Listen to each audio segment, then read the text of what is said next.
এজন বা এটা বা যিকোনো বস্তু আমি এটা বুজাবলৈ যাম তেতিয়া আমি ই আৰ্টিকেলটো ব্যৱহাৰ কৰিম আপেলৰ প্ৰথম আখৰটো ভাৱেল কাৰণে ইয়াত আমি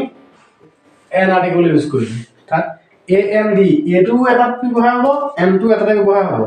এনটো আমি তেতিয়াহে ব্যৱহাৰ কৰিম যেতিয়া প্ৰথম আখৰটো ভাৱেল থাকিব প্ৰথম আখৰটো ভাৱেল থাকে তেতিয়া আমি এই জেগাত এন দিব লাগে কিন্তু আমি ইয়াত ভাৱেল থকাৰ পাছতো এন নিদি এ দিছো ইয়াত মূল কাৰণটো হৈছে নমস্কাৰ আজি আমি আৰম্ভ কৰিম আৰ্টিকেলৰ ওপৰত ইংৰাজী আৰ্টিকেল মানে কি আৰ্টিকেল কেনেকৈ ব্যৱহাৰ কৰে সেই বিষয়ে আমি আলোচনা কৰিম গতিকে বলক অলপ সলনি কৰি ভিডিঅ'টো আৰম্ভ কৰোঁ আৰ্টিকেল আৰ্টিকেল হৈছে ইংৰাজীৰ এটা গুৰুত্বপূৰ্ণ অৱধাৰণা আৰ্টিকেল নহ'লে আমি বহুতো ক্ষেত্ৰত সন্মুখীন হ'বলগীয়া দেখা পাব পাৰে এনেকুৱা ধৰণৰ হয় আৰ্টিকেল হ'ল ইংৰাজীৰ তিনিটা সেইকেইটা হৈছে এ এম আৰু ডি এতিয়া এটো কেতিয়া ব্যৱহাৰ কৰা হয় এমটো কেতিয়া ব্যৱহাৰ কৰা হয় আৰু ডিটো কেতিয়া ব্যৱহাৰ কৰা হয় আমি তাৰ ওপৰত আলোচনা কৰিম ঠিক আছে এতিয়া আহকচোন আলোচনা কৰোঁ আৰ্টিকেল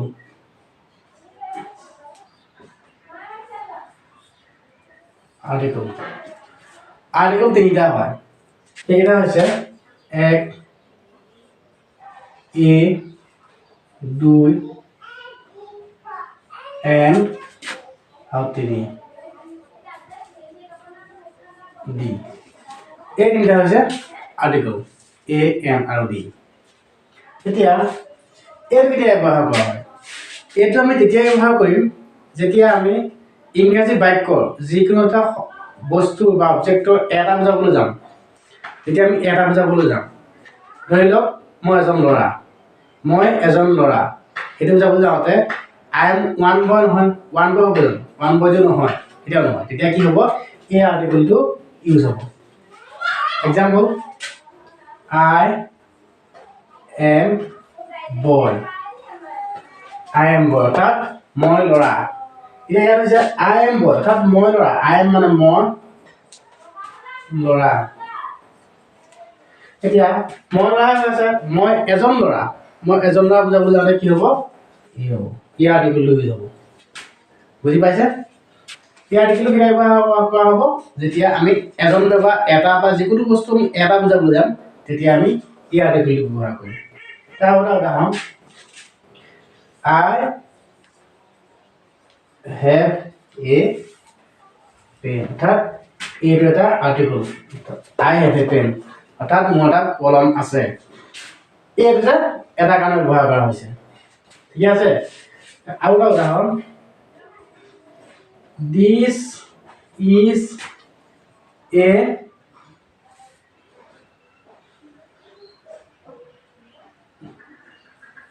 banana অৰ্থাৎ এইটো এটা কল এইটো এটা কল অৰ্থাৎ এই আৰ্টিকেল বুজি পাইছে ইমান টান নহয় এই আৰ্টিকেল আমি তেতিয়া ব্যৱহাৰ কৰিম যেতিয়া আমি যিকোনো এটা বুজাবলৈ যাম এইটো তেতিয়া ব্যৱহাৰ কৰা হয় ঠিক আছে এতিয়া এইটো কমপ্লিট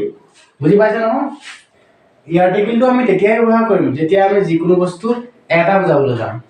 ঠিক আছে এখন স্কুল এজন ল'ৰা এজনী ছোৱালী তেনেকৈ আমি যিকোনো এজন বা এটা এনেকৈ বুজাব যাওঁতে এতিয়া আমি আহিলোঁ এন আৰ্টিকেলটো এইটো হৈ গ'ল এতিয়া আছে এন আৰ্টিকেল আমি কেতিয়া ব্যৱহাৰ কৰিম এই আৰ্টিকেলৰ দৰে যদি আমি যিকোনো বস্তু এটা বুজাবলৈ যাওঁতে আমি এন আৰ্টিকেলটো ব্যৱহাৰ কৰিম যেতিয়া শব্দটোৰ প্ৰথম আখৰটো ভাৱেল থাকে যেনে উদাহৰণস্বৰূপে This is an apple অৰ্থাৎ এইটো এটা আপেল বুজাবলৈ যাওঁতে আমি ইয়াত দিছ ইজ এইটো এটা আপেল অৰ্থাৎ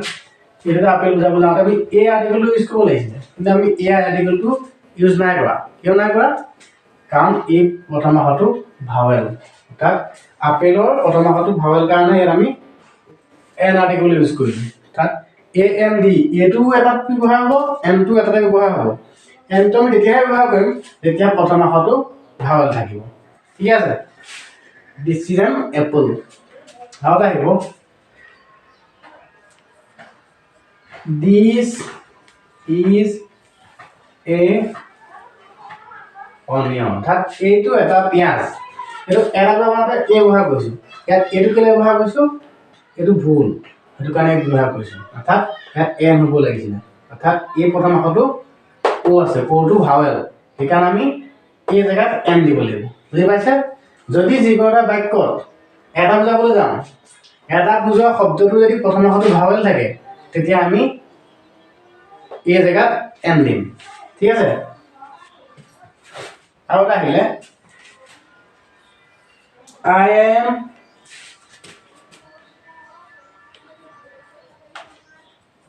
reading in a university. आता लिखिलो I have an umbrella. ইয়াত কৈছে মই এখন ইউনিভাৰ্চিটিত পঢ়ি আছো আৰু ইয়াত কৈছে মোৰ এটা ছাতি আছে ঠিক আছে ইয়াত আমি আই হেভ এন আমব্ৰেলা অৰ্থাৎ মোৰ এটা ছাতি আছে ইয়াত এই দিব নোৱাৰো কাৰণ ইউটো ভাৱেল আমব্ৰেলা প্ৰথম আখৰটো ভাৱেল সেইবাবে আমি এই জেগাত এন দিছো ঠিক আছে ইয়াত এনেকৈ ইউটো vowel I am reading in a university অৰ্থাৎ ইয়াত ইউটো ভাৱেল কিন্তু ইয়াত এ দিয়া নাই और एन दिया ना यू ए दिसु के दिसु যদিহে প্ৰথম আখৰটো ভাৱেল থাকে তেতিয়া আমি এই জায়গাত এন দিব লাগে কিন্তু আমি ইয়াত ভাৱেল থকা পাছতো এন নিদি এ দিছো ইয়াত মূল কাৰণটো হৈছে যদি শব্দটোৰ প্ৰথম আখৰটো ভাৱেল থাকিও ইউ আৰু ওয়াৰ দৰে উচ্চাৰণ যদি হয় তেতিয়া আমি কি কৰিম এনৰ জায়গাত এ দিম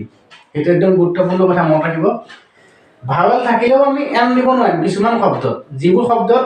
ইউ আৰু ওয়াৰ উচ্চাৰণটো যদি হয় ইয়াত আমাৰ উচ্চাৰণ হৈছে ইউনিভাৰ্চিটি ইউৰ উচ্চাৰণ হৈছে সেইকাৰণে আমি এনৰ জেগাত এ দিছো ইয়াতো ইউ আছে কিন্তু ইয়াত আৰ উচ্চাৰণ আছে আমব্ৰেলা সেইটো কাৰণে আমি এন দিব লাগিব ইয়াত ইউ আৰু ওয়াৰ উচ্চাৰণ হোৱা নাই ইয়াতে আমি এই জেগাত এন দিছো আৰু ইয়াত ইউ আৰু ওয়াৰ উচ্চাৰণ হৈছে অৰ্থাৎ ইউনিভাৰ্চিটি সেইকাৰণে আমি এনৰ জেগাত এ দিছো বুজি পাইছে এইটা কথা মনত ৰাখিলেই হৈ যাব ঠিক আছে এতিয়া আমি আহো ডি আৰ্টিকললৈ এ বুজালো এন বুজালো এতিয়া আছে আমাৰ ডি আৰ্টিকল তিনটা আৰ্টিকলৰ ভিতৰত ডি আৰ্টিকলটো আটাইতকৈ গুৰুত্বপূৰ্ণ কিয়নো ডিটো আমি এনেকুৱা শব্দ জেগাত ব্যৱহাৰ কৰিম যিবিলাক জেগাত টু ডাল খন জনি এনেকুৱা আমাৰ নিৰ্দিষ্ট এটা বুজাব লাগিব নিৰ্দিষ্ট এটা যিকোনো বুজাব লাগিব যেনেকৈ তাত টেবুলখনত এটা পেন্সিল আছে এটা পেন আছে এটা ৰাবাৰ আছে মোক লাগে যেন পেনটো লাগে গিভ মি দা পেন অৰ্থাৎ পেনটো লাগে মই যে কৈছোঁ টু লাগিব ডাল লাগিব খন লাগিব সেই তেনেকৈ নিৰ্দিষ্টতা দেখুৱাব লাগিব যে মোক পেনটো লাগে পেনো আছে পেন্সিলো আছে ৰাবাৰো আছে মই বিচাৰিছোঁ পেনটো মোক পেনটো দিয়া গিভ মি দা পেন অৰ্থাৎ টু দিয়া two পেনটো give me the pen অর্থাৎ পেনটো মোক দিয়া বুজিছে নহয় দাটো আমি তেতিয়া ভাবিছোঁ যেতিয়া আমি নিৰ্দিষ্ট এটা দেখুৱাই দিছোঁ এতিয়া আমি বুজি পাব লাগিব যদি কোনো এটা বস্তু এটাহে থাকে যেনেকৈ পৃথিৱী এখনেই দা আৰ্থ তেতিয়া আমি দা লগাম আগত যদি ব্ৰহ্মপুত্ৰ সূৰ্য যিকোনো এটা নিৰ্দিষ্ট বস্তু থাকে সেই নিৰ্দিষ্টতা বুজাবলৈ আমি দা বুজাব লাগিব দা বহাব লাগিব দা বহালেহে বুজি পাম যে এইটো নিৰ্দিষ্টকৈ বুজাই দিছে এতিয়া টেবুলখনত কিতাপ আছে বহি আছে মই যদি কওঁ বহীখন দিয়া বহীখন অৰ্থাৎ দা নোটবুক দা তেতিয়া আহি যাব নোটবুক মানে বহি দাটো খন বুজাই দিছে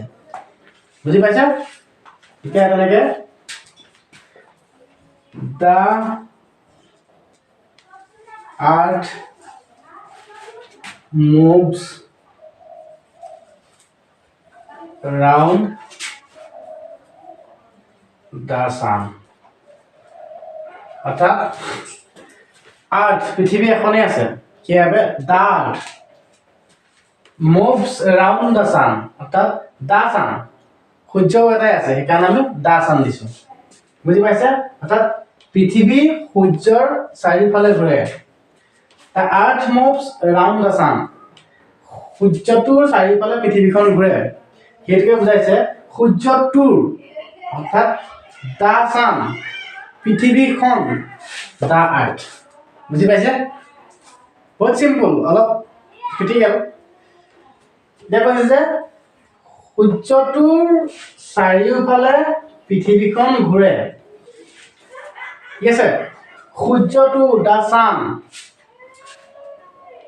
চাৰিওফালে ৰাউণ্ড মুভছ ঘূৰে পৃথিৱীখন ডাৰ্ট বুজি পাইছে ডাৰ্ট কেতিয়া লাগে যেতিয়া আমি নিৰ্দিষ্ট এটা যিকোনো বুজাম তেতিয়া আমি টু ডাল খন জনি জন এনেকৈ বুজাবলৈ আমি কি কৰিব লাগিব দা আৰ্টিকেলটো ইউজ কৰিব লাগিব বুজি পাইছে ধন্যবাদ আৰ্টিকেলৰ ভিডিঅ'টো আজিলৈ ইমানতে সামৰিছোঁ যদি কিবা বুজি পোৱা নাই কমেণ্ট কৰিব মই জনাই দিম আৰু যদি ভিডিঅ'টো ভাল লাগিছে তেতিয়াহ'লে লাইক কৰিব কমেণ্ট কৰিব আৰু যদি নতুনকৈ চেনেলটোত আহিছে যদি এনেধৰণৰ ভিডিঅ'সমূহ আপোনালোকে পাই থাকিব বিচাৰে তেতিয়াহ'লে চেনেলটো ছাবস্ক্ৰাইব কৰি বেল আইকনটো টিপি দিব তেতিয়া কি হ'ব মই নতুনকৈ যি ভিডিঅ' আপলোড নকৰোঁ কিয় তেতিয়া প্ৰথমে আপোনালোকে পাই যাব ধন্যবাদ